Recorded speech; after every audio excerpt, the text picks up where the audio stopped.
A greedy ex-wife ends up screwing herself over. Our next Reddit post is for Mia. Background. My ex and I were 3 months into separation. I kept suggesting divorce agreements, trying to find out what she would accept other than taking her back and return to being a doormat for her. I have a good head for legal documents and understood very early that as much as I would prefer to just burn everything down and disappear legally, it was very likely that I was going to be paying alimony and that she was entitled to a fair share of everything. But in a no-fault state with no gender preferences, it did mean a fair share. That meant that legally, our divorce settlement wouldn't be heavily biased in her favor. So I kept trying to work with her and try to figure out how we could divide our assets. I did this every day for months. She would object to anything that put any responsibility on her, anything that left something of value out of her hands. Anytime I asked her what terms she would be okay with, she would just derail the conversation or something else. Not long into this, I realized that I would need a paper trail, so I switched to email only. Throughout all of this, I had also recognized that a court would order spousal support, so there wasn't any point in just cutting her off financially. I wasn't a total doormat at this point, though. I had moved my direct deposit to a solo account and kept up with her weekly cash flow, and I kept paying the bills. But my final offer during this period was the heavily unfair offer of splitting the cars one to each of us. Me taking on all the debt, including her student loans, me paying her like $3 to $4,000 a month for a year so that she could get her feet under her, and she gets all of our stuff. I walk away with my car, my dog, some tools, and some clothes. Still, this is a no-go. It's not good enough for her. And so we get to the meat of the story for this malicious compliance. 3 months in, I finally get her to agree to a mediator since I'm getting nowhere. She shows up to the initial meeting the first time we've seen each other in a while. The second time since splitting, she had been staying with her sister. The mediator starts out with the rules of mediation and the agreements to sign. I sign easily. She balks, but signs that finally one of the relevant terms is that we agreed to not file any other legal paperwork. We would come to an agreement, and the mediator would file the final court papers on both of our behalf to get the divorce ordered. The mediator starts asking basic questions and every question to either of us. Results in my ex launching into an irrelevant topic, attempting emotional manipulation of me or him. I just ignore her and direct my interactions to the mediator. The peak was when she literally crawled on top of the big table to stick her face in mine, to force me to see her and engage in her ranting. The mediator called it quits at that point. He reminded her of the rules that she agreed to, gave us homework to fill out, and had us scheduled the next meeting with his clerk. 2 weeks out, 3 days later, I got served with a summons to court for a hearing over spousal supports. The summons shows the claim my ex made that all she had received from me in 3 months was $130. Oh man, that wasn't true at all. Not to mention she violated the mediator's terms. I end up on a conference call with my ex and the mediator tells her that she needs to withdraw the complaint or mediation can't continue. She adamantly insists that she knows her rights. So the mediator ends his involvement. Cut says refund checks minus time work so far, and exit stage left. I prepare for the court hearing. I print out 3 months of bank statements and highlight every transfer to her, every bill paid on her behalf, every ATM withdrawal by her card. Also over 100 toll bills that I received from her just driving through the express lane tolls. So I get the elevated license plate female to me. Altogether, it was $13,000 and change. I thought to myself, you missed a couple of zeros in your complaint. My final stack of paper was rather thick, so I printed out an Excel spreadsheet summary to use as a cover sheet. I also looked up the spousal support rules again. Basically, you take the higher person's income and subtract the lower person's income. Then the person who makes more money has to pay 40% of that difference to the other person. There's a little wiggle room, but that's it. Simple. She was currently getting up to 72% of my pay. Once you factored in her bills, this court hearing was a good thing. It wasn't as good as a mediator. And having a fast resolution, but I wasn't likely to end up getting screwed here. Not to mention, I had daydreams of her finding out what lying on court documents might do. The court date rolls around. I show up to court waiting in the hall outside the family law section. She shows up, plops herself next to me, and starts going off on me again. I try to ignore her, then to keep from engaging. I start a written transcript of her ranting, using the back cover of my paperwork folder. Finally, she realized what I'm doing and ends the rant with, "Oh, I guess you're writing what I'm saying so you can make your friends hate me. Trust me, they need no encouragement." She huffs, sits a few seats away, and is quiet the rest of the time that we waited. The court officer finally comes to get us, and we head in. The officer starts giving the legal speeches and then asks my ex if she has anything to add to the complaint. She launches into a roller coaster speech proclaiming all of my bad faults. how mean I was to try to divorce her, and how I obviously didn't need any of the money that I made because he's just going to live somewhere simple and cheap anyways. Yeah, her words. Once my ex is done ranting, the court officer asked me if I have anything I'd like to add. The court officer seized my stack of paper and eyeball that, as she's talking, I hand over the stack of papers, tell the officer that the summary sheet on top should help clear up the financial points in question, and just verbally start going through all the items at each one. My ex interrupts to give a reason why that item shouldn't count every single time the officer keeps asking her to stop interrupting, but to no avail. We finally finish the list.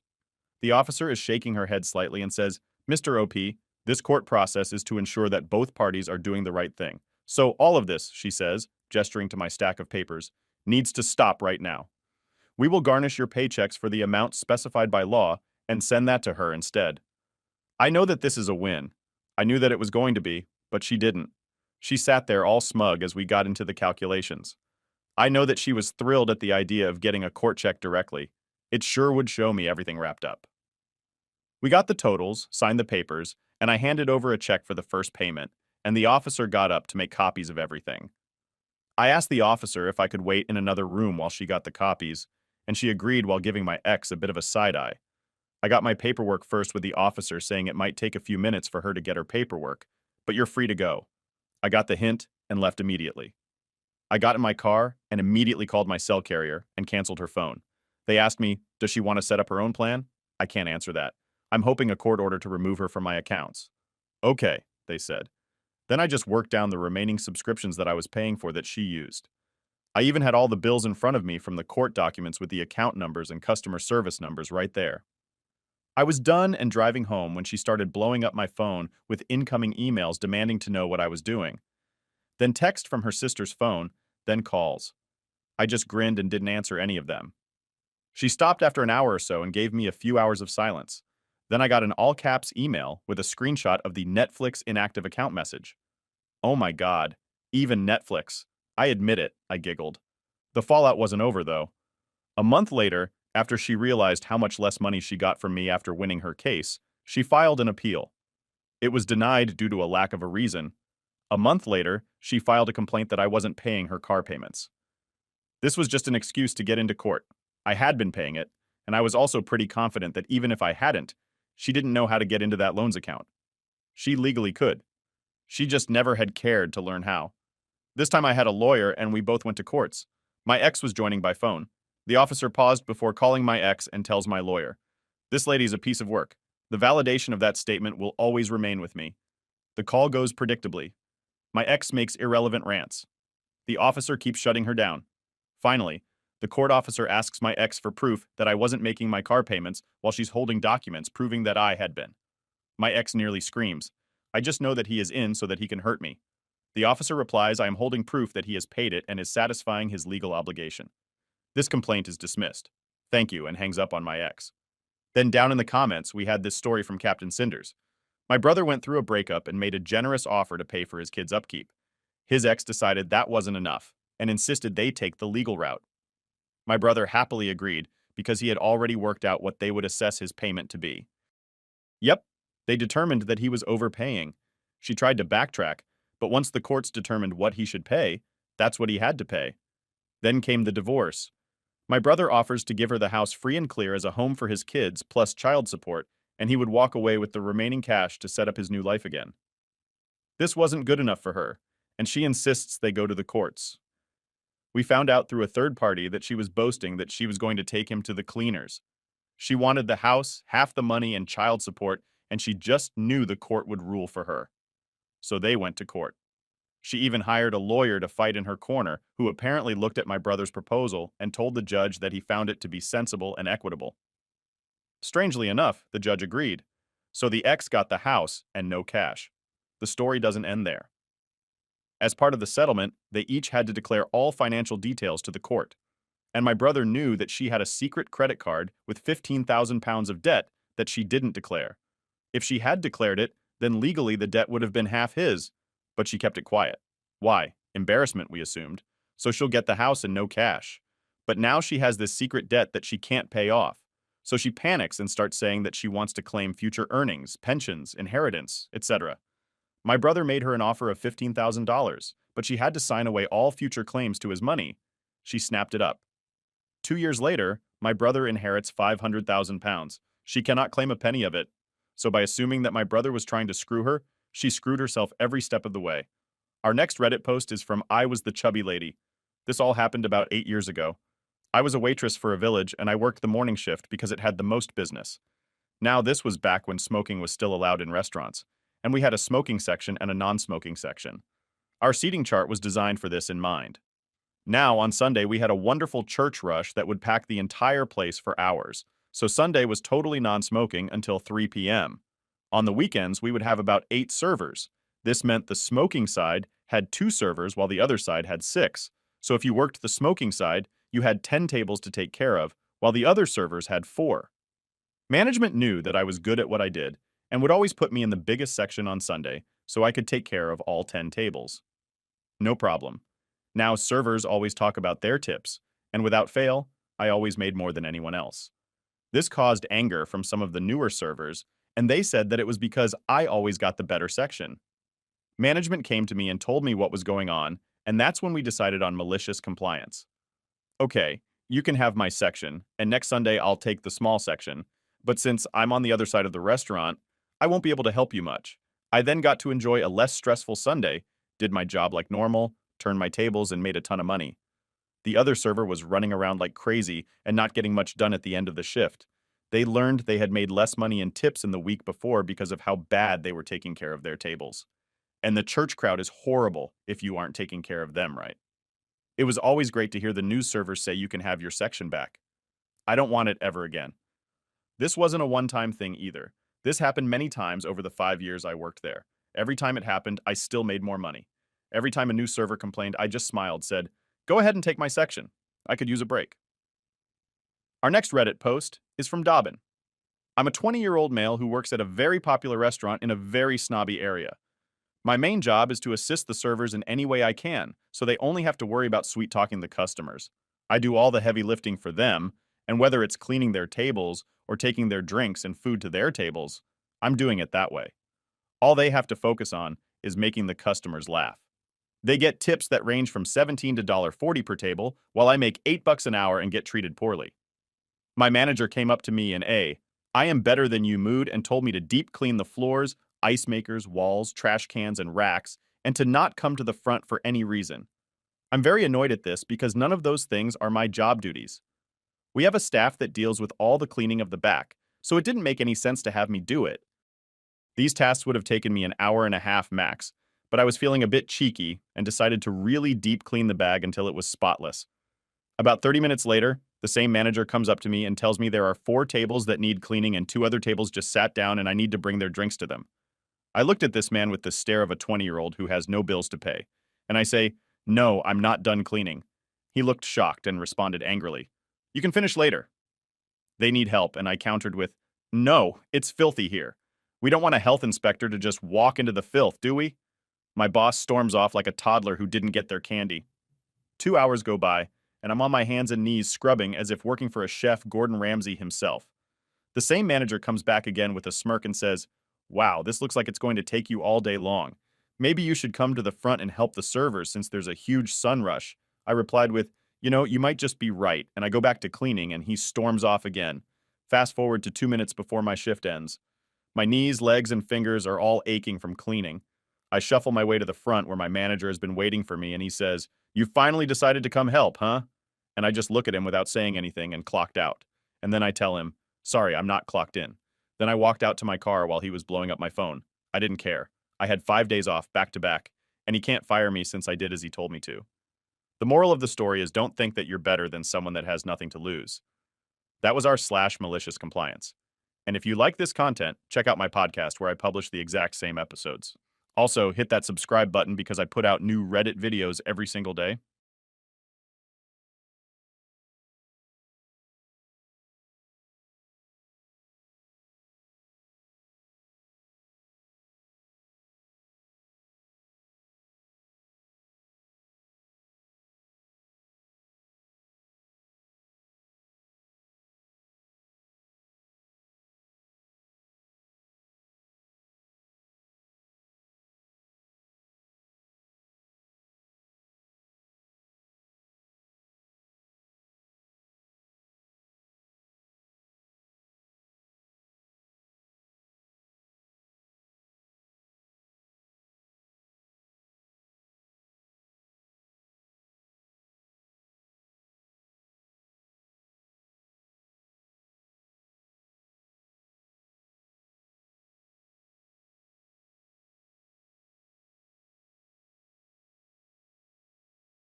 So 5 years back, just a month before I know 30 male was supposed to get married to my fiance, I found out that she had been having an affair with my brother.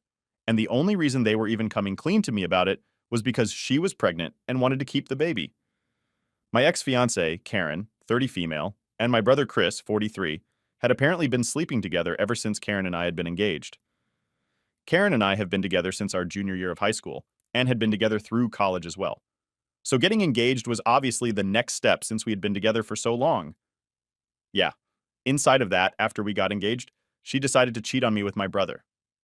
The only reason that even happened was that a couple of days after our engagement, my brother had confessed to her that he had always had feelings for her, and he just felt like he had to let her know because she was about to get married. And after that, he could no longer tell her anything about these things. And then she suddenly had the realization that she had also been catching feelings for him gradually. Apparently, they would even flirt behind my back occasionally at family events and stuff, but she was not sure about him, which is why she had stayed with me. I got to know all these things 5 years ago, just a few months before my wedding, when the two of them sat me down along with my parents and told me that they were planning on getting together and she could no longer get married to me because Karen was in love with Chris and they were having a baby together. I have been very upset about it that day and had almost refused to believe it, and I told Karen that I wanted her to come home with me and end this relationship, whatever it was with Chris. But my mother had made it very clear that nothing of the sort was going to happen and that Chris and Karen were going to be together. And I just had to make my peace with it because it was ultimately their decision. I couldn't even believe that my mother was supporting something like this. At least my dad had the decency to look ashamed and tried to comfort me. But my mother was blatantly just supporting this, and even told me that if I had a problem with it, I could keep it to myself.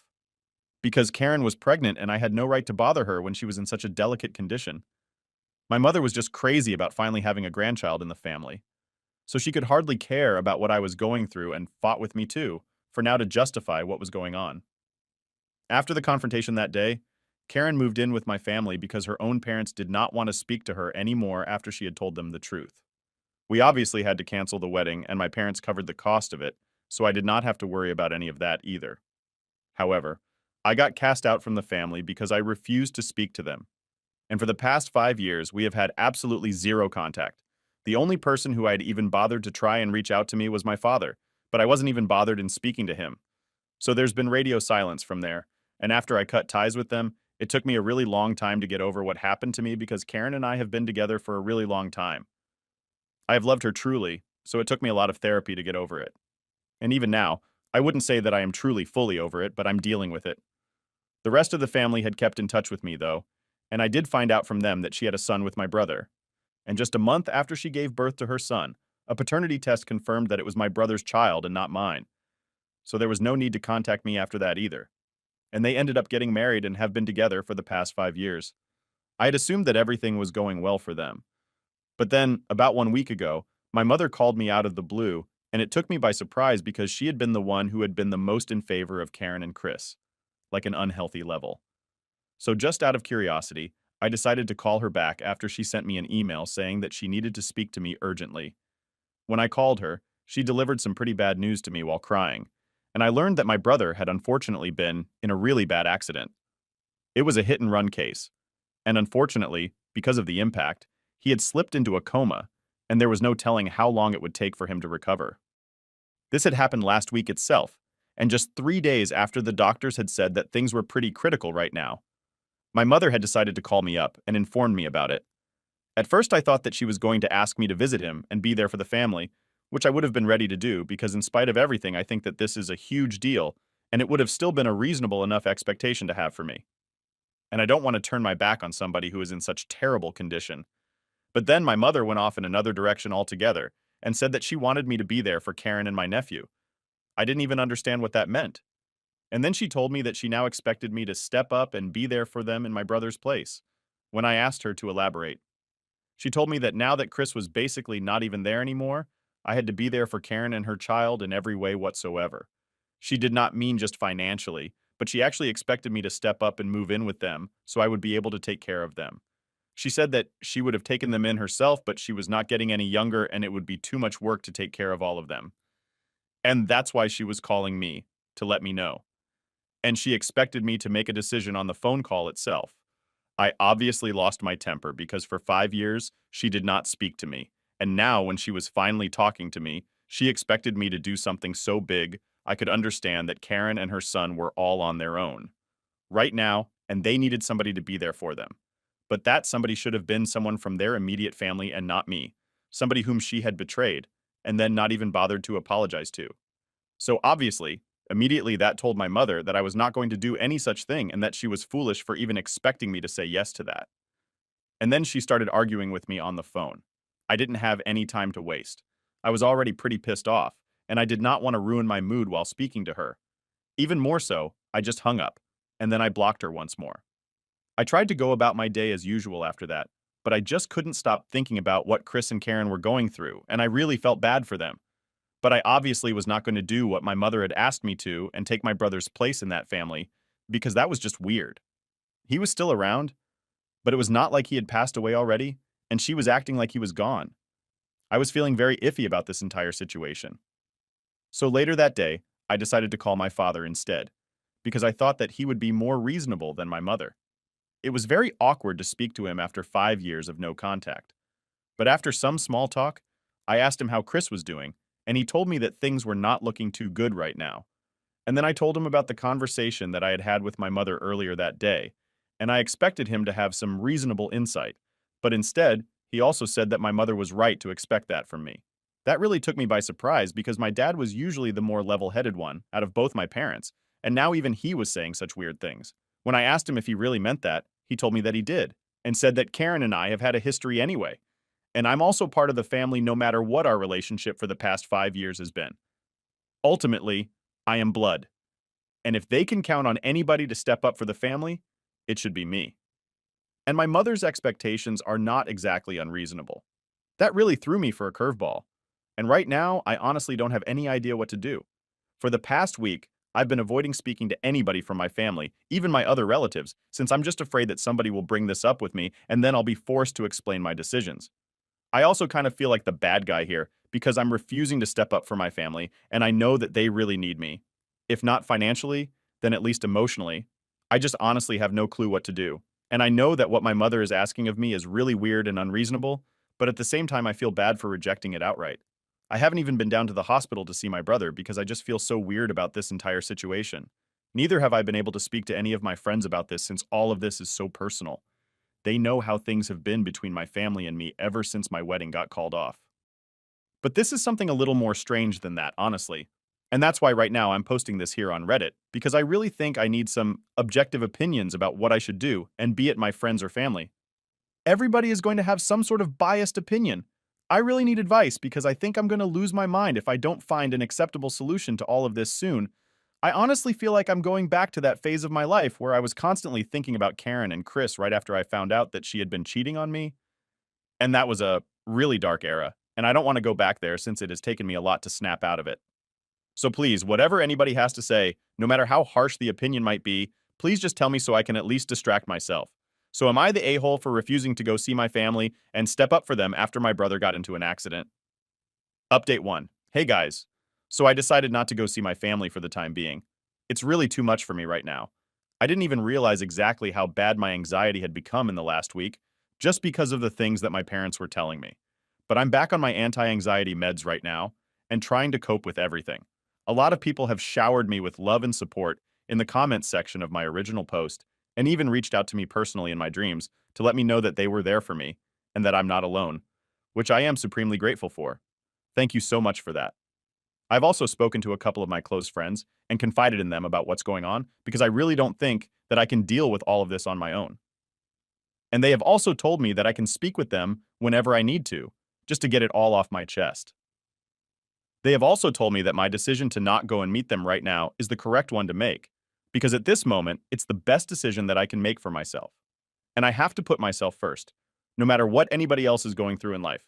So far, Chris and my family have always put themselves up, so I should also do the same. Truth be told, I don't really think that I need to be there for them emotionally either. They have each other. They can deal with this on their own.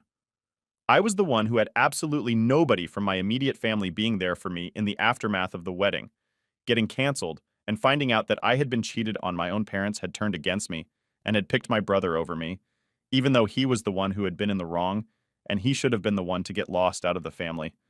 But anyway, that's all in the past, and I'm trying to move on from that. I won't be able to do that successfully if I go back to them again. So I have blocked all of them once again, and I'm going to stick to my decision of not having any contact with them. I'm really sorry about what happened to my brother, and I really, really hope that he recovers soon, because no matter what he has done, I cannot be the person who wishes anything bad to happen to anybody. So I hope things work out for them. But I'm out of here. I'm just going to focus on my own mental health now. And I'm considering going back to therapy because of the way that I dealt with this and the way that these things that my parents said got under my skin. I really think that I need to speak to a professional because I don't think I'm dealing with all of this as well as I thought I was. And all those old feelings are coming back to the surface yet again. So I'm just going to look out for myself now. Update 2. So I heard from a couple of relatives that my brother's condition is still pretty critical and is not showing any signs of improvement. It's been almost 2 weeks and he's still in the hospital. Things are really bad for the family and I feel sorry for them, but there's nothing much that I can do. Everybody who knows my family has dropped by the hospital to see my brother at least once in the past 2 weeks and offered their condolences for the terrible accident that has taken place apart from me. I would have done that. But then, I also got to know from my relatives that my parents have been talking crap about me to anybody who has been visiting them and have been making me out to seem like the bad guy. They are apparently telling everybody that they had asked me to come visit them and be there for the family, but I had refused and accused me of saying things like this was karma for screwing me over 5 years back and that my brother deserved this. For the record, I obviously did not say anything of the sort. Some of them contacted me to confirm if this was true or not, because it did not seem like something I would say, because I'm generally a nice person to everyone. And when they asked me about it, I obviously told them that I did not say these things, and my parents were making it up to make it sound like I was being a terrible person. Probably to get a reaction out of me, or maybe just something like that, because that's the kind of people that my parents are. I was just really disappointed that they were saying such things about me and making up stories just to portray me as a bad guy, especially after already having screwed up my life once. I'm just lucky that my relatives asked me about it because if they had just chosen to believe my parents, I don't think anybody in the family would have been speaking to me at this point either. For the past 5 years, I have not spoken to my parents, but the rest of my family, my aunts and uncles, and of course, my cousins had all been there for me. I really did not want to lose that, and I guess my parents could not stand it, so they decided to try and screw that up for me as well. I just don't understand why they hate me so much. I've literally never done anything to them. My brother and I have never been particularly close, and my parents have always had a soft spot for him right from our childhood. But this seems unnecessary and excessive. Update 3. Hi. So I posted an update 2 days ago, and today my mother decided to reach out to me yet again. I had blocked them everywhere, so she had no option but to pay me a visit in order to talk to me. So when I came back home from work, she was already there waiting for me to come back. I honestly didn't even feel like talking to her, because I was just so exhausted from work already. I almost decided I was going to get back into the car before, but then she spotted me and I had to go and speak to her. I did not have any intention of letting her into my house because then it would be very hard to get rid of her. So I decided to talk to her in the front yard, which proved to be pretty bad for me since eventually she just started yelling at me, and that attracted the attention of the neighbors as well. The conversation started normally enough. She just made some small talk with me and I had to answer her politely, but then I couldn't help myself, and I ended up asking her why had she been telling people made up crap about me just to portray me as a bad guy.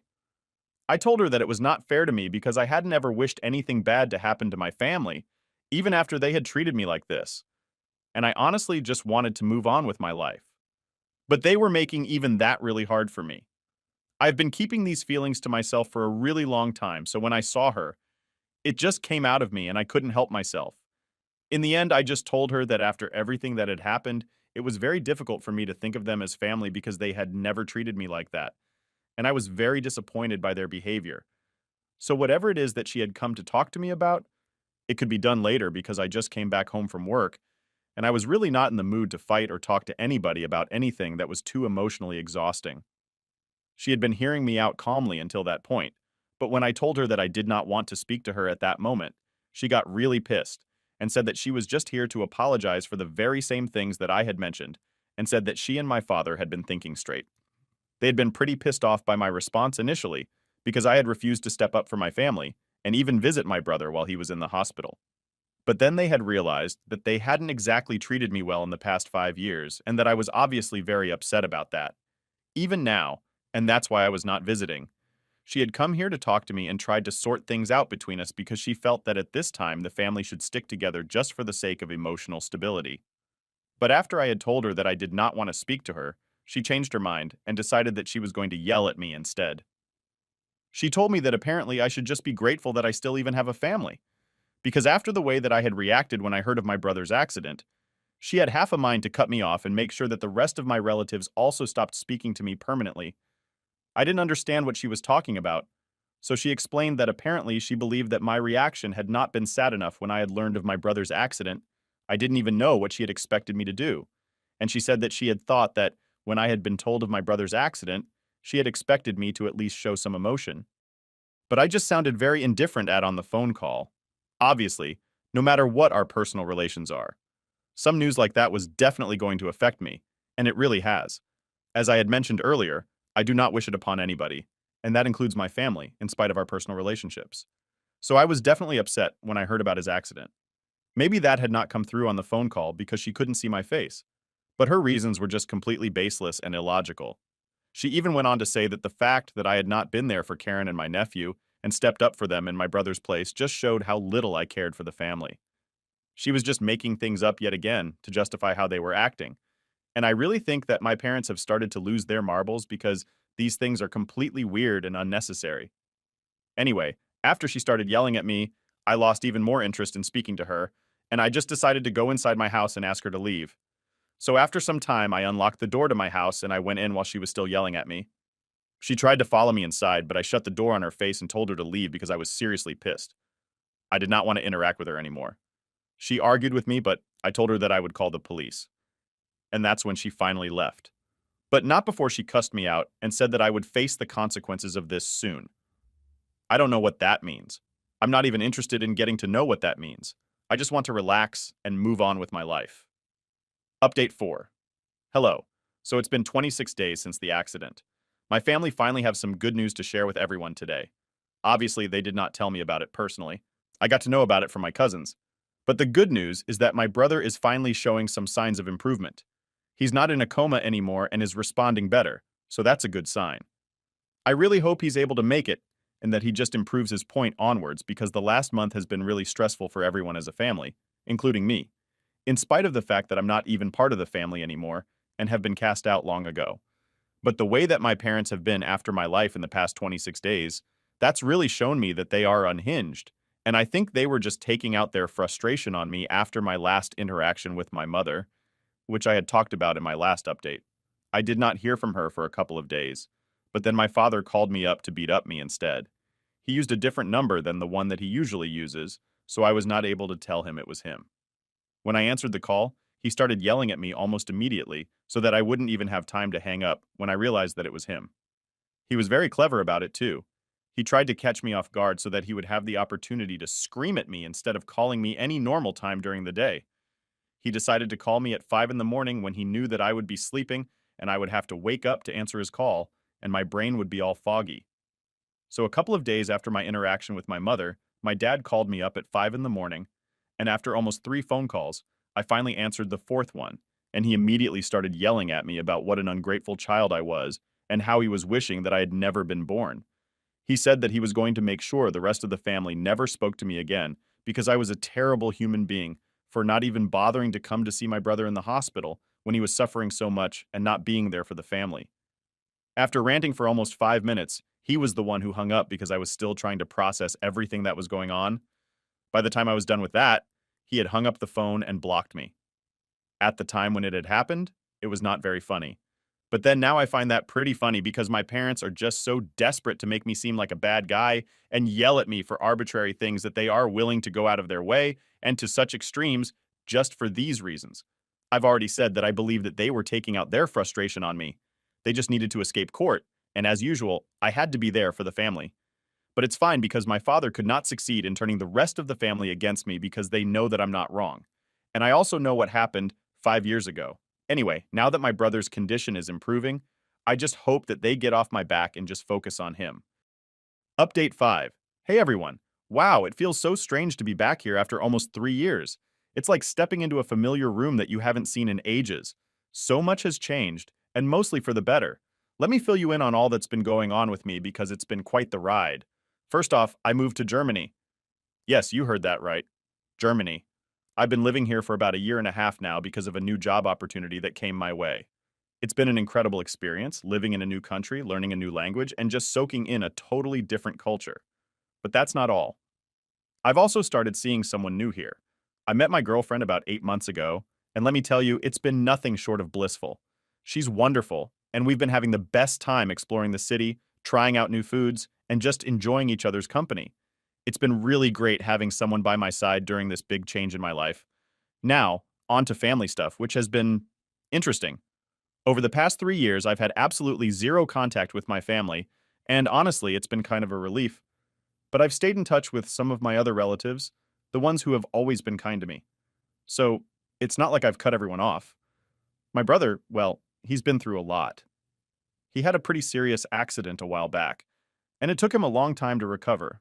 But the good news is, he's much better now, almost back to his old self, which is a huge relief. During his recovery, Karen, someone from our past, reached out to me. She came over right when she heard I was moving to Germany. Karen brought along a book as a peace offering and apologized for everything that went down in the past. It was also sort of an apology from my brother, who felt too ashamed to face me himself, because of things that happened between us about 8 years ago. At that moment, I realized that holding on to past grudges wasn't worth it. I told Karen that it was all water under the bridge and that I forgave my brother. To be honest, I really didn't care anymore because I was so focused on building my new life, moving forward, and not letting old wounds dictate my happiness. Since settling in Germany, my relationship with my parents has fizzled out. We don't speak at all anymore, and I'm surprisingly okay with that. I've learned that some relationships can be toxic, and it's healthier to step away rather than letting it hurt you over and over. I'm at peace now, happier than I've been in a long time, and I don't plan on going back to the way things were. It's been such a transformative period in my life, and I'm grateful for all the support I received from many of you here. Even after I stopped posting, some of you continued to show concern, sending love and asking about me in the comments. It's meant the world to me, knowing that there were people out there who cared, even when I was silent. Thanks for letting me share my story and catch up with you all. It's good to be back, even if it's just for this update. Now, I think it's time for me to dive back into my life here in Germany. Thanks again for everything.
I'm a 40-year-old guy who's going through a super tough time because I'm getting a divorce. It's really hard because my ex-wife, Amy, who is also 40, wants me to pay money to help raise our son, Daniel. Normally, I'd be okay with that because that's what you do for your kids, right? But here's where it gets complicated. Turns out, Amy was not being faithful to me. And I don't mean just once, but many times with different guys. And this wasn't something that just happened out of the blue. It had been going on for the whole 5 years we were married. The crazy part is, I had no idea any of this was happening. I always thought Daniel was my son. I was there at his birth, signed his birth certificate, and have loved and raised him as my own. But after I found out about Amy's cheating, I had to know for sure. So I got a test to see if Daniel was biologically mine. The results came back, and it turns out he's not my biological son. So that's the mess I'm in. It's a lot to deal with, especially when it comes to the whole child support thing because of the situation with Amy, and finding out Daniel isn't biologically mine. My name's on this super important piece of paper, a birth certificate, for Daniel, right? And for the past year, I've been all in, playing the dad role, doing everything from late night feedings to diaper changes and all the fun and not so fun parts of parenting. It's been a wild ride, but I wouldn't trade it for the world. Now, here's where the plot thickens. It turns out I might have to hand over a big chunk of my paycheck to Amy, Daniel's mom, every single month. And get this, Amy is fully aware this whole situation isn't exactly on the up and up, but she's out there boasting to her pals about how she pulled a fast one. Can you believe that? It's like she scored a goal with her hand in soccer and is doing a victory dance. Just hearing whispers of her gloating is enough to make my blood boil. But wait, there's more. Once I got a sneaky suspicion about Amy's true colors, I went full detective mode. I installed these security cameras all around our place, thinking I'd catch something small, but boy, was I in for a show. It was like Amy was hosting her own reality TV series with a new guest star every week. And sometimes, this was all going down while Daniel was in the next room. That was the last straw for me. And that's how we ended up on the fast track to Splitsville, aka getting a divorce. But even with all this drama, I'm still clueless about who Daniel's real dad is. And let me tell you, that's a whole other level of heartache. The thought that Daniel, this amazing little human who I've bonded with, shared laughs with, and seen grow, might not actually be mine is crushing. It's like finding out your favorite superhero is actually a villain. Every time I look at him, I see the son I thought was mine, and it's like a punch to the gut. But even with all this mess, the hardest part is facing each day trying to untangle my feelings of betrayal from the love I have for Daniel. It's a roller coaster of emotions, and honestly, it feels like I'm stuck on the ride with no way off. And I really, really want to stay in his life. Like, I want to be there for him, be a part of everything he does, you know? But here's the sticky part. I absolutely 100% do not want to send any money Amy's way. Not a single cent. Why? Well, that's a whole other story. So, I had a chat with my lawyer. I was hoping he'd have some sort of magic solution, but nah, he pretty much told me the odds weren't in my favor. He said the only way I could get out of this tight spot is if the real dad could somehow come forward. And not just come forward, but also prove that Amy was playing dirty tricks all along. Like, showing that she lied to him too and basically set a trap for me when we were all tangled up in court, figuring out the whole child support thing. And you know what? During one of those court sessions, I could have sworn I saw Amy turn around and give me this little wink, as if she was saying, "Gotcha." Man, that moment really stuck with me. I was so fired up, I wanted to challenge the whole court decision. But let's be real. Fighting this was like trying to climb a mountain with your hands tied. The court had already decided I was the kid's legal dad, even though we all know that's not the full story. It felt like a heavy weight, and part of me was almost ready to just accept it and move on. Kind of like when you're playing a game, and you know you're about to lose, but you keep playing anyway. But then, just when I thought it was all set in stone, something totally out of the blue happened. I got this text message, and it wasn't from just anyone. It was from a friend of Amy's. Yeah, you heard that right. Her friend. And the text was like an invitation, asking if I wanted to meet up. It was the most unexpected twist. Imagine getting a message from someone connected to the person who's been making your life super complicated, and they're like, "Hey, want to hang out?" It was weird and intriguing all at the same time. Emma always been super nice, and I knew she didn't exactly see eye to eye with my ex, Amy, especially when it came to the whole mess around our divorce. It seemed like their friendship was really going through a tough patch because of all that drama. Then, I got to meet Emma, and boy, did she have some tea to spill. Turns out, she got so fed up with Amy's antics that she completely cut ties with her. Why? Well, it was all about Amy's attitude towards the child support I was paying. I was curious about what Emma meant, so I asked her to spill the beans. She showed me these messages from Amy where she was basically bragging about how she'd use the child support cash for shopping sprees and fancy trips. And get this. She even said she had a buddy who could make all her shopping look like it was actually money spent on Daniel, our kid. Emma wasn't having any of it. She called Amy out right in the middle of a group chat with all their friends. But instead of getting backup, everyone turned on Emma. They were all like, "Amy's just doing what's best for her, and Daniel's not in any danger. Plus, it's all your fault for letting the relationship sink." I was boiling mad reading all that. It was the push I needed. I was dead set on fighting that court order to pay child support. There was no way I was letting this slide after seeing how Amy was really planning to use that money. So, after getting all riled up from what Emma told me, I came up with a game plan. I thought, why not have Emma stand up in court for me? You know, as a character witness to spill the beans on all the shady stuff Amy's been saying. I figured that with Emma backing me up, the court might see things my way, and maybe, just maybe, they'd cut down on the amount of cash Amy's trying to squeeze out of me. When I pitched the idea to Emma, she was all in. She was like, "Absolutely, I've got your back on this." It felt good to know she was on my side, especially with everything going sideways with the divorce. Next up, I'm planning to challenge the divorce decree. I want to shake things up and see if there's any way to get a fairer deal. But not gonna lie, I've got this nagging worry in the back of my mind.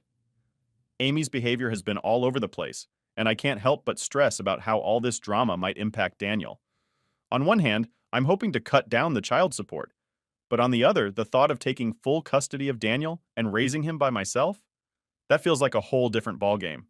As much as I want to step up, I know deep down that taking on the role of Daniel's full-time dad is something I'm not ready for. This whole situation has got me caught up in a real mind game. On one side, I'm worried sick about whether Amy can actually take care of the kids properly.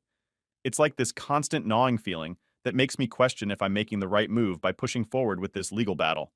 Then there's the whole money side of things. Amy's out there pitching this insane amount of child support, claiming it's all about keeping up with Daniel's expected standards of living. It sounds like she's just trying to milk the situation for all it's worth.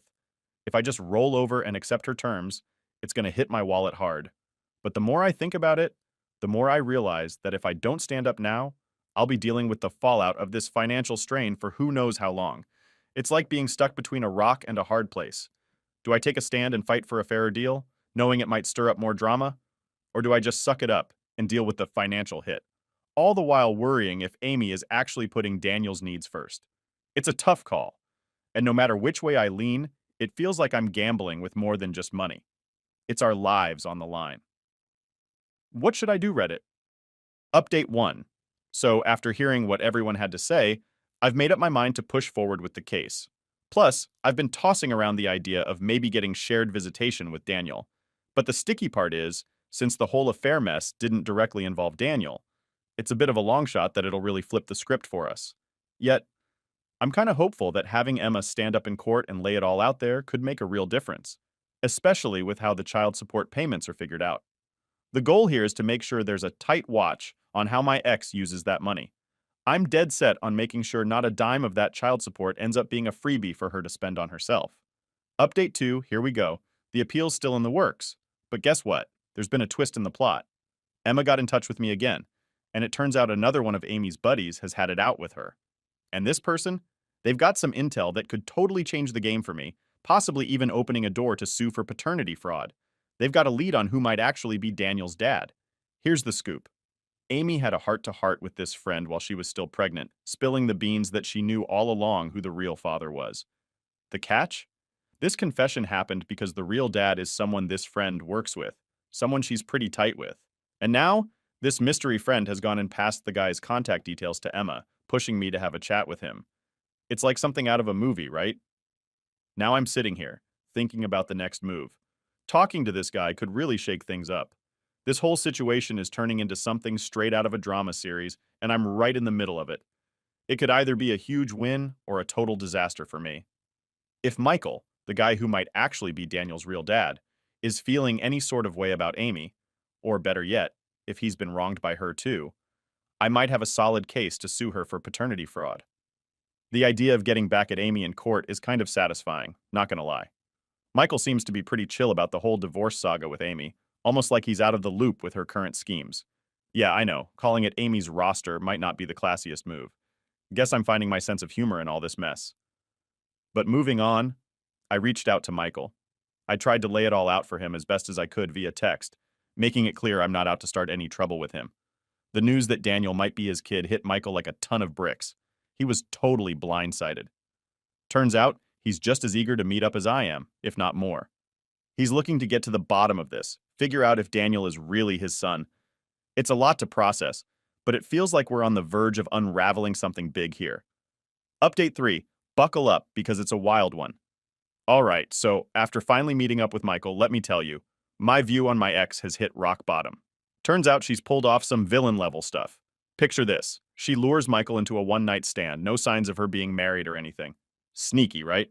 Later on, through some detective work by this anonymous friend who's like a real-life Sherlock Holmes, Michael finds out Amy was actually married to me at the time. And guess what? He was too freaked out to come clean to me about the whole mess. Fast forward, and Michael's completely in the dark about Amy being pregnant. They don't talk, they don't text, nothing, until Daniel pops into the world. Amy feeds him this line about not being his kid and even goes as far as to lie about being on birth control. Classic Amy, right? But when Michael and I finally sit down, piece together the timeline, it's like the clouds part and bam, it hits us. Daniel is probably Michael's kid. And wouldn't you know it, a paternity test later confirms our suspicions. Michael's floored.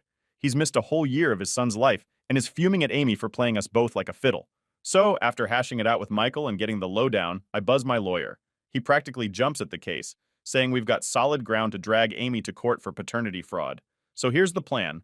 Michael and I are teaming up, buddy cop style, to take Amy to task for her deceit. She thought she could play us, but she's about to find out she messed with the wrong dudes.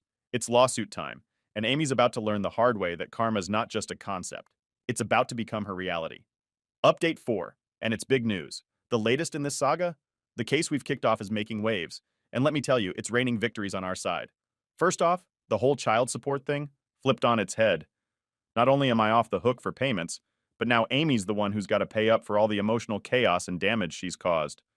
Talk about a 180. When I said we were going to clean house, I wasn't tossing words into the wind. Emma stepping up to the plate with her testimony, plus all that evidence showing Amy knew darn well who Daniel's real dad was, but decided to play dumb. That was the game changer, tipping the scales in our direction. And here's the kicker. Amy's throwing in the towel on custody. She's actually stepping back and letting Michael take the reins, wanting to raise Daniel with his partner. The fact that she's so detached from her son, ready to just hand him over, it's beyond appalling. This whole journey's been a roller coaster, but it's moments like these that show sometimes things do start to swing back towards justice. Michael stepping up to the plate, ready to be a dad to Daniel with open arms. It's a bit of light at the end of what's been a pretty dark tunnel. Yeah, Amy stepping back so easily from Daniel's life. It doesn't really shock me, but it does leave a sour taste. She might pop in for visits here and there, which I guess is better than nothing. And Michael, he's been a real champ through all of this. He's even left the door open for me to stay in Daniel's life as an uncle. That's pretty big of him, and it means a lot. The last thing anyone wants is for all this drama to mess Daniel up as he grows. It's going to take a ton of effort and understanding from everyone involved to steer clear of that. Getting to know Michael better has been an unexpected twist in this whole story. The guy's got integrity. He's been upfront about feeling bad over his part in the affair, even though he was misled by Amy from the start. It's a weird mix of feelings to navigate, but respect to him for how he's handling things. And oh yeah, there's a bit of personal news. Emma and I are sort of an item now. We're keeping it chill, not rushing into labels, but she's truly incredible. Life's thrown a curveball or two, but it's moments and connections like these that make you appreciate the good stuff amidst the chaos. The whole situation with Emma standing out from Amy's friend group because she didn't condone Amy's actions speaks volumes. It just goes to show how different she is from my ex, and it's refreshing. We're moving at our own pace, but it's genuinely nice to feel a sense of stability and trust with her, a stark contrast to my past relationship. As for Amy's social circle, it's like watching dominoes fall.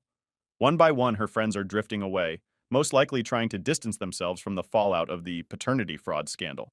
It's a bit of a ship deserting the sinking captain scenario. Emma, for her part, has pretty much cut ties with that whole group, which, under the circumstances, is understandable. It's a huge relief to see Daniel in a better situation now, with Michael stepping up and Amy, well, at least not interfering. And as for me, finding a way through this storm, landing in a place where I can look back and see just how far I've come, it's been a journey. And yeah, the support and advice I've found here, priceless. It's amazing how much of a difference a bunch of strangers on the internet can make. Big thanks to everyone who's been part of this ride. Update 5. So here's the latest scoop on the roller coaster that is my life. After the last update, things seem to be smoothing out, with Daniel adjusting well to his new life with Michael, and Amy becoming a distant memory. Emma and I, we're officially an item now, and it's been pretty awesome. She's a breath of fresh air after the toxic tornado that was my marriage. Michael's been a champ about letting me stay in Daniel's life. The kids basically got 3 parents and an extra uncle now. It's weird, but in a good way. We're like this modern, mixed-up family that somehow works. Seeing Daniel happy and thriving is worth all the awkwardness our unconventional setup might bring. Now, onto the new drama, because life apparently refuses to give me a break. Emma and I hit a little snag when her ex popped back into the picture, claiming he wanted to reconnect. I trust Emma, but this guy's intentions seemed as clear as mud on a rainy day. It threw us for a loop, forcing us to navigate through a patch of jealousy and insecurity I didn't know I had. Spoiler alert, we got through it stronger, but boy was it a rough ride. And just when I thought Amy had faded into the background of my life, she decides to make a reappearance. She's been trying to worm her way back into Daniel's life, which, fair enough, she's his biological mom. But she's also been dropping hints about missing us, as in her and me, as if the past could just be wiped clean. I listened, because Daniel's well-being is my priority, but it's been complicated. Forgiving is one thing. Forgetting is another. Michael's been an unexpected ally through this. The guy could have easily seen me as part of the problem, but instead, we've bonded over being duped by Amy and our mutual love for Daniel. It's an alliance I never saw coming but am grateful for. Here's where it gets even more soap opera worthy. Amy's latest scheme involved trying to sue me for emotional distress. You can't make this stuff up. She claimed that my actions had caused her undue suffering. It was laughable, given everything, but still required a trip to court. Thankfully, the judge saw through her antics and dismissed the case faster than you can say, drama queen. Meanwhile, Emma's support has been unwavering. She stood by me through the X-drama, the Amy circus, and everything in between. We've had our moments, sure, but they've only made us stronger. Our relationship has become this solid, comforting presence in my life, something I didn't think I'd find again. As for Daniel, the little trooper is as happy and oblivious to the adult craziness as we can manage. Michael's been great about keeping things stable for him, and we've all been working to ensure he feels loved and secure.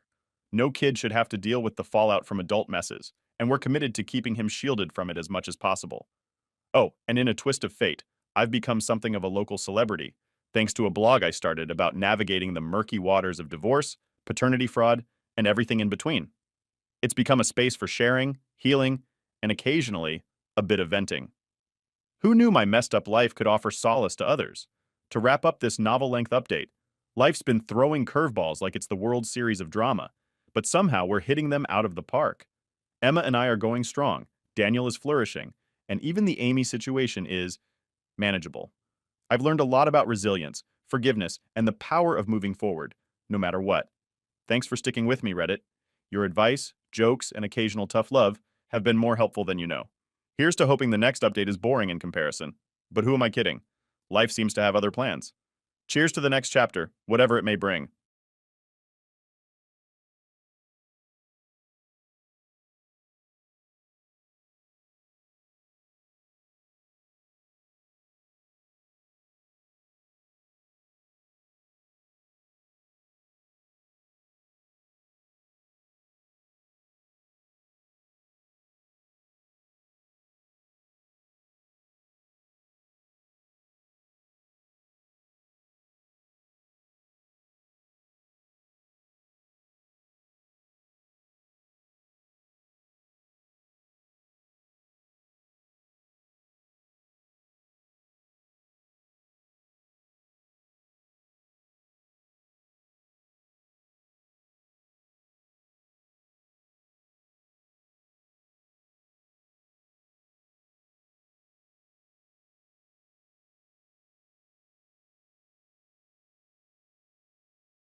No one from my family showed up because I married my sister's crush.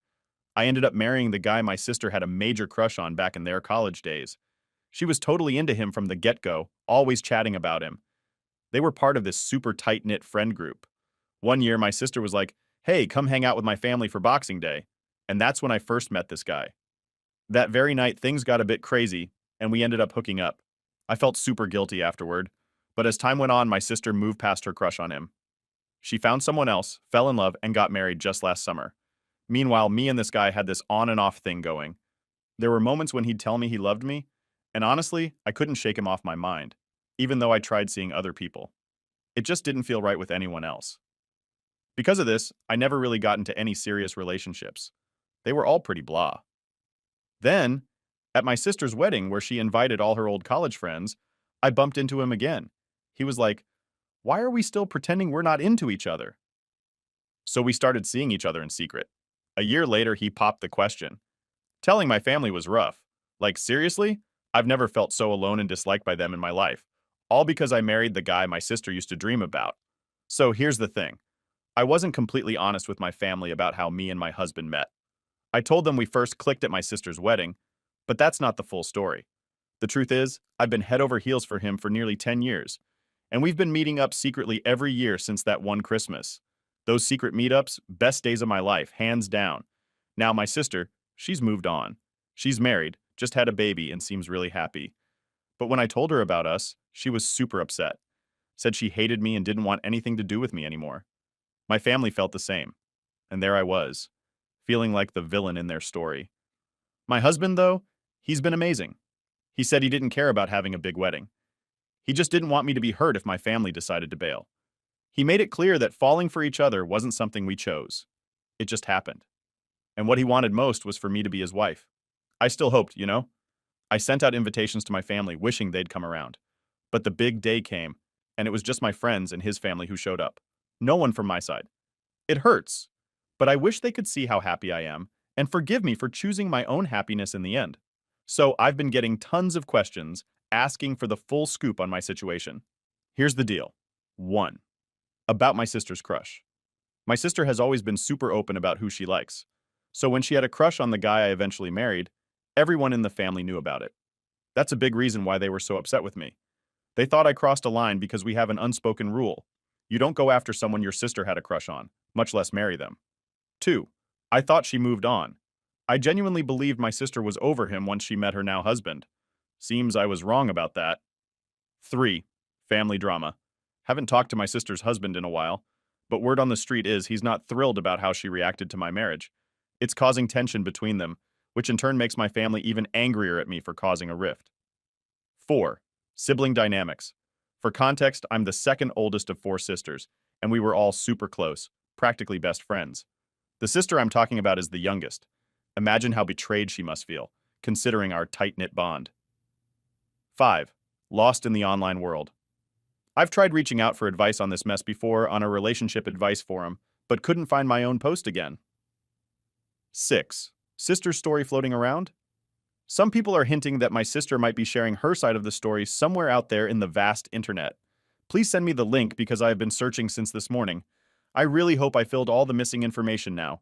Sorry for not being clear, and I'm sorry. This is inadequate as the full story. To sum it up, my family and I are in a tough spot. I married the guy my sister used to be crazy about, thinking she was over him. I lied about how we met to avoid drama, but it only made things worse. Now, there's a whole mess of feelings and family tension to navigate. Last edit. So I put my story out there on the internet, and it's like it went viral overnight. Suddenly, I'm getting all these messages popping up, telling me that my drama has made it to TikTok. But here's where it gets extra spicy. People are saying that in the TikTok comments, my sister is claiming that she and my husband were an item for 5 whole years. Now, I'm sitting here scratching my head trying to figure out where this comment is. It's like looking for a needle in a haystack because my phone is just blowing up with messages and notifications. I'm hoping some kind soul out there might help me find this comment because honestly, I'm lost in the sea of social media. Here's the thing. I'm calling bluff on this. It smells like someone is stirring the pot for fun. Or maybe there's another person out there with a story similar to mine. Because every time I ask someone to show me the actual post where my sister supposedly spilled the beans, they ghost me. It's like they vanish into thin air. But here's what I've decided to do. I'm going to write an email to my family tonight. I'm going to lay it all out there. The whole unedited truth. This is my Hail Mary pass, my last shot at fixing things with them. If they read it and still decide they want nothing to do with me, then I guess that's it. I'll respect their decision and move on. I'll find peace with my new family, the one I've built with my husband. I just want to say a massive thank you to everyone who's been following along, offering advice, or just listening. It means a lot. Now for the updates. Update 1. Hey there, everyone. Hope you're all doing good. I'm here again to share a bit more about what's been going on with me, especially after all the awesome advice you guys gave me last time about having a heart-to-heart with my family regarding how things kicked off with my husband and me. It's kind of a big deal for me, and I really appreciated your thoughts. So, here's the thing, this story is going to be long, like really long. But hey, I want to give you all the details so no one can say later, hey, you left out the good parts. But before we get into the nitty-gritty, let's clear up a few misunderstandings. And hey, if you're just here to catch the latest updates, feel free to skip right to the good parts. First up, I've seen some stuff going around that my sister has been sharing her side of the story about my relationship. That's totally not true. I've been getting some pretty harsh messages from people claiming they've talked to my sister, and she's been with my husband for like 5 years before me. But guess what? No proof, no post, nothing. Just words. And then, out of the blue, someone sent me a message thinking I was involved in some other family drama about choosing favorites among grandchildren. Guys, I don't even have kids, so definitely not me. Remember the time I posted here about sending out my wedding invites and how my family reacted? Yeah, they weren't thrilled and said they wouldn't come. It's crazy because every time someone shares their story here, there's always a bunch of people ready to jump in and scream, "Fake!" I mean, why are people like that? For those who doubt and throw shade, I've got a simple message. I don't give a flip. But that's not what's important. What really got everyone talking was why my mom reacted so strongly when I told her about me and my husband. It seemed to stir up a lot of curiosity, and I've been trying to respond to your questions in the comments as much as I can. So, for all of you who've been following along, asking for more details, wanting to understand the whole saga from the very start, here we go. I'm laying it all out there, just for you. Grab your popcorn, because this is going to be quite the story. So, in my family, my sister is like the star everyone orbits around. She's the youngest and definitely the favorite. A while back, she had this huge crush on the guy who's now my husband, but the thing is, he just didn't see her that way. He never returned her feelings. You can imagine how that went down at home. My mom was super upset on behalf of my sister. She felt bad for her, and since my mom is like the queen bee in our family, everyone else just kind of follows her lead. They probably would have been more understanding about the whole situation if they knew everything from the start. But there's this thing I did, something I'm really not proud of, and it's hard for me to even think about forgiving myself for it. The silver lining in all of this? Before anything happened between my husband and me, he made it clear to me that he never saw my sister in a romantic way. He told me straight up that even if I wasn't in the picture, he wouldn't be interested in her. He kept reassuring me about this, saying he thought of her more like a sister, and that never changed over the years. Now, coming to the juicy part, the update you've all been waiting for. A lot of you have been saying that I should just spill the beans, come clean about everything, and yeah, I get it, there are good sides and bad sides to doing that. On the plus side, it's the honest thing to do. If my sister ends up feeling betrayed, she deserves to know the whole truth. I can't pretend what I did back then was okay. I fell for him hard. Is that a good excuse? Maybe not. But after all these years, my love for him hasn't faded. That has to mean something, right? On the flip side, telling the truth might end up hurting my sister even more. And if by some chance she's still not over my husband, it could mess up her own marriage. That's the last thing I want. So, what did I do? I decided to write everything down in a long email and send it to my mom. I poured my heart out, telling her every single detail and then asked her for advice. I texted her to make sure she knew where to find the email and read it. It's like standing at the edge of a cliff, not knowing if you're about to fly or fall. But either way, I knew I had to take that step. Continuing from where we left off, things took a pretty dramatic turn after I sent that email to my mom. The next day, she called me, and the vibe was frosty right from the start. No small talk, no how are yous, nothing. She didn't even mention my husband or congratulate me on anything. She was all business and straight to the point. She basically told me to keep my mouth shut about everything. She dropped a bomb on me, too. My sister's marriage is on the rocks. Her husband moved out and wants a divorce. If I were to tell my sister the truth now, it'd be like throwing gasoline on a fire. My mom was clear. I'm not to contact my sister for any reason. She wants me to just step back, move on with my life, and leave my sister be. She told me straight up that after reading my email, she realized just how much I've wronged my sister. It was even worse than she thought. That conversation made it painfully clear to me the extent of the hurt I've caused my family. I tried to apologize for everything, for the hurt I caused my sister, for the rift in our family. But my mom was like, "Is that all?" And then just said goodbye. After that call, my oldest sister rang me up. She's always been the kindest soul. She told me she misses me and that our mom had filled her in on everything. The situation with my younger sister and her husband isn't just a little argument. They've been at odds for months. This whole mess is a lot more serious than I thought. On the day of my wedding, it turns out, my sister was a complete wreck, crying and upset the whole time. My older sister let me in on this, saying they all chose not to dump this heavy news on me during my honeymoon. Can you imagine? Here I was, in my little bubble of happiness, totally clueless about the storm brewing back home. I had to ask my big sister if she was mad at me. Her response? None of them really are. Well, except maybe my younger sister, but she suggested that time might heal those wounds. That's a bit of comfort, but it's still a tough pill to swallow. After hanging up, I had a heart-to-heart with my husband. I laid it all out on the table, wondering aloud if we had made a colossal mistake. He was his usual supportive self, urging me to be patient. But still, I'm left with this nagging feeling. Our marriage began under such strained circumstances, and it's hard not to feel like we're somehow to blame for the pain of one of the people I care about most. Not just my sister, but her husband too. Saying I'm sorry feels like such an understatement. It's like we're standing in the middle of the aftermath of a storm we helped create, and now we're just trying to figure out how to rebuild from here. Update 2. Hey everyone! I've got some more stuff to share, and even though it's not super dramatic, I think some of you might want to hear about it. So, I'm just going to post it here for those of you who've been following along and are curious about the latest. So, Yesterday, something unexpected happened. My brother-in-law, my sister's husband, sent me a text asking if we could meet up. I thought about it and said yes because I wanted to understand what he was going through and see if there was any way I could help out. When I saw him, he looked really down and out, like he hadn't slept in days, and he had my niece with him. Guys, let me tell you, I met my niece for the first time, and it was super emotional. I couldn't help but cry because she's just so adorable and looks exactly like my sister. At first, I was kind of hesitant, wondering if it was okay to hold her, but my brother-in-law just handed her over to me without any fuss. Holding her felt incredible. She's the cutest little thing and the image of my sister. Then, he asked me to spill the beans, tell him everything that happened. After I finished telling my story, he shared something with me. He admitted that he never really liked my husband. Well, it wasn't exactly my husband he had an issue with, but more about how obsessed my sister was with him. It turns out my sister has always been super fixated on my husband, following his every move on social media, and basically disliking every girl he ever dated. She never directly reached out to my husband, never called or texted him, but she kept an eye on everything he did.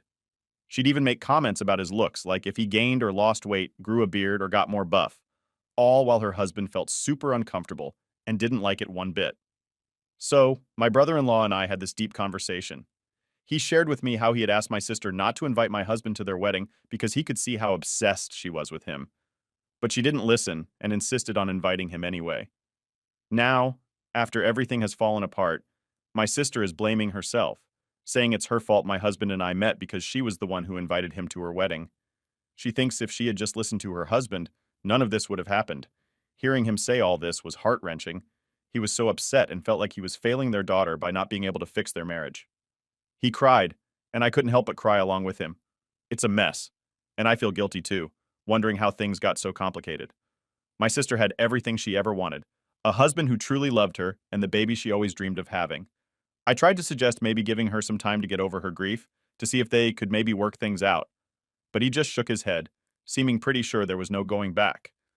Before he left, he even wished me luck and congratulated me, which just made me feel even more emotional.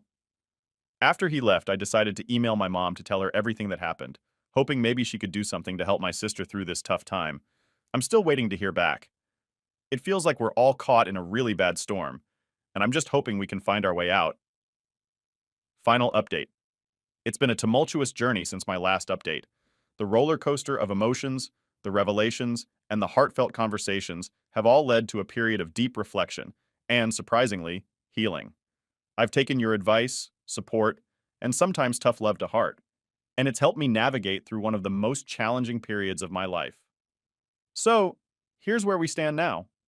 First off, my husband and I have spent countless nights talking about everything that's happened, the impact of our relationship on my family, the secretiveness of our early years, and how we've navigated the backlash. These conversations weren't easy. There were tears, moments of doubt, and the question that loomed over us: did we do the right thing?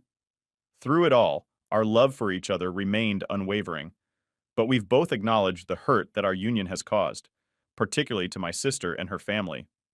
The conversation with my brother-in-law was a turning point for me. Seeing the pain and exhaustion in his eyes and holding my niece for the first time broke something inside of me. I realized the full extent of the damage, not just between my sister and me, but the ripple effect it had on her marriage and her new family. It was a wake-up call, a moment that made me question everything and yet, somehow, also clarified what needed to be done.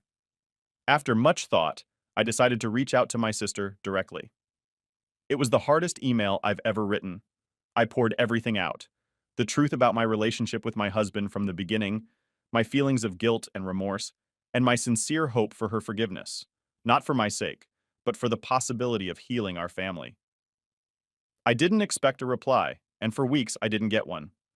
I respected her need for space and braced myself for the possibility that she might never want to speak to me again. But then, unexpectedly, she did respond. Her email was short and bittersweet. She told me she needed time to process everything, that reading my email was both painful and, in a strange way, a relief. She wasn't ready to forgive me, not yet, but she was open to the idea of us eventually sitting down and talking. It was more than I could have hoped for, and while it doesn't erase the past, it's a start. As for my parents, they've been caught in the middle of all this, trying to navigate their own feelings while dealing with the fallout within our family. My mother's response to my detailed email was a lengthy conversation, where she expressed her disappointment and sadness over the situation, but also her love for me. She's hopeful that with time, patience, and a lot of hard work, our family can find a way to move past this. My father has been quieter, his support more subdued, but present nonetheless. The road ahead is long and uncertain. Healing is not linear, and there will be setbacks, but for the first time in a long while, I feel a cautious sense of hope. My husband and I have made a vow to face whatever comes together with honesty, compassion, and a willingness to make amends wherever possible. To everyone who's followed my story, your words have been a source of comfort and strength. I've learned that while love is powerful, it's also complex, and its consequences can touch lives in ways we never anticipated. As I move forward, I carry with me the lessons learned, the pain of loss, and the hope for reconciliation. Thank you for listening, for advising, and for just being there. This chapter of my life has been one of the most difficult, but it's also taught me the value of truth, the strength of love, and the possibility of forgiveness. Here's to the next chapter, whatever it may hold. Story 2. My fiance made me get plastic surgery just to get engaged. Now I want to call off the wedding. I'm a 26-year-old girl, and I have a boyfriend who is much older than me. He's 37. We've been together for a while, dating for 2 years, and I really wanted him to ask me to marry him. But there was a big problem. One day he tells me that he hasn't asked me to marry him because there's something about how I look that he doesn't like. He then says that if I get plastic surgery to change this thing he doesn't like, he'll pay for it, and then he'll be ready to ask me to marry him. Now, this might sound like a made-up story, but I promise you, it's not. This is actually the first time I'm sharing something like this online, because I usually don't talk about my personal stuff with others. Nobody even knows I got the surgery. After sharing my story, a lot of people gave me advice, which I'm thankful for. They helped me see what I should do next, even though it's going to be really tough. Here's a bit more about us. After dating for 2 years and even breaking up once for 5 months, we finally got engaged. But now, I'm feeling really confused and unsure. I had to pretty much give him an "it's now or never" talk to get him to propose. And now, thinking about all of this, I'm starting to feel like maybe getting married isn't the right choice for me. I'm going to take some time to think things over, and we'll share an update in a few weeks. But yeah, it's been a pretty rocky road, and deciding what to do about the wedding is not easy at all. So I went ahead and got the surgery. Anyway, we got engaged, and I can tell he's not that attracted to me because the surgery didn't really make a big difference. Doesn't compliment me, doesn't really touch or initiate things with me. He doesn't complain or bash my looks, but doesn't rave about it either. But this isn't the worst of it. I am currently in grad school, and he works full-time and makes over $500,000 a year. He's paying for the wedding and has rubbed it in my face on 2 occasions. How I contribute nothing. And I basically never have the right to complain about anything ever, because he works so hard to pay for things. I complained once that I feel we don't spend enough quality time together. I just don't know if I'm making a huge mistake getting married to him. I don't want to be miserable. I am so anxious. I don't feel like he loves me. He pushes me away when he's having a bad day and doesn't talk to me. I just feel kind of neglected in the relationship. But I also don't want to be a victim and consider maybe he's right about some things. Breaking an engagement off is so embarrassing, and this would be his second broken engagement, and I don't want to do that to him. I just feel really lost. How do I go about this? Edit. Thank you all for the responses, even the main ones that I needed to hear. The surgery I got was a liposuction of my legs from my thighs to the ankles. I've always carried weight in my lower body. He says financially successful men don't like thick women, and goes on to list all the successful men he knows and uses their women as reference. I figured he was right about this and got the surgery, and I'm still trying to lose weight because the lipo didn't make a huge difference. Also, to those that ask what good qualities he has. I initially thought he was very kind, helps the poor, and goes on medical mission trips. He's a doctor. He is funny, and we actually get along really well when things are good. And I love his parents so much, and I really feel for them. They are older and want grandkids and want to see their son married. I don't think they realize how mean he can be. I'm not going to pretend his money is not appealing. I didn't grow up with a lot of money and watched my parents struggle as immigrants. I always wanted to make sure my kids will grow up in a financially stable environment. It's not really gold digging because I'm not a materialistic person. I don't care for expensive things, just don't want to struggle like my parents did, to those who think I can get a prenup or a divorce. Our culture and community is very strict. I probably should mention we are Middle Eastern, not Muslims. We don't get divorce. It's not an option in our culture. He ended his first engagement, not her. He said she became too obsessed with the wedding planning and felt like a different personality of her had come out after she secured the ring. Now for the update. Hello, everyone. I did not think I would post the update so soon, but here it is. We broke up today 48 hours after my initial post, and 1,000 plus people begging me not to get married. The wedding is off. This is how it went. He picked me up because we had our engagement photo shoot today. He has been depressed for over a month now, over a real estate lawsuit that he started. He has already been putting me on the back burner because of this lawsuit and gives me zero attention. Acts like him and added stress in his life. So I'm already fed up with the mopey attitude. He starts going off about how he is not in the mood to take pics today, and then it's hard for him to smile. How drained and unhappy he feels over the house. I literally exploded with everything that's happened. I couldn't take it anymore. I told him I've never met such a literal man-child in my life for him to break down over a lawsuit he started. He is not fit to ever be the man, the sole provider of a family, to face real troubles of life. He has never had any real issues in his life. He is a literal man-child. I told him he never acknowledged how insane it is that I went and got surgery just for him to find me more attractive. He never recognizes the care and sacrifices I've made for him. I did take ownership for letting this relationship drag out as far as engagement, after he showed me time and time how unfit he is to be a life partner. It is my fault. I ignored the red flags, and I have kept hoping he would change one day. Maybe if I brought him a child, he would start to appreciate me more. Maybe seeing me as a mother, he would start to love me. I'm so glad it didn't last long enough to find out. We didn't make it to the shoot, obviously. He ended up driving me back home. Sadly, we wasted the poor photographer's time. His reaction throughout all of this was very minimal. So cold he would look down and look sad, but it looked like he was pretending. He said he was sorry and he thought I deserved better than him. You said his emotional battery had run out. This was the end of it. I gave him the ring back and told him we're never speaking again. I want to thank everyone who responded to my original post. I read every single one. I can't express how it helped me to finally come to this decision today. You guys actually saved my life. I'm not even sadder. I'm relieved. I feel lighter. Thank you all so much.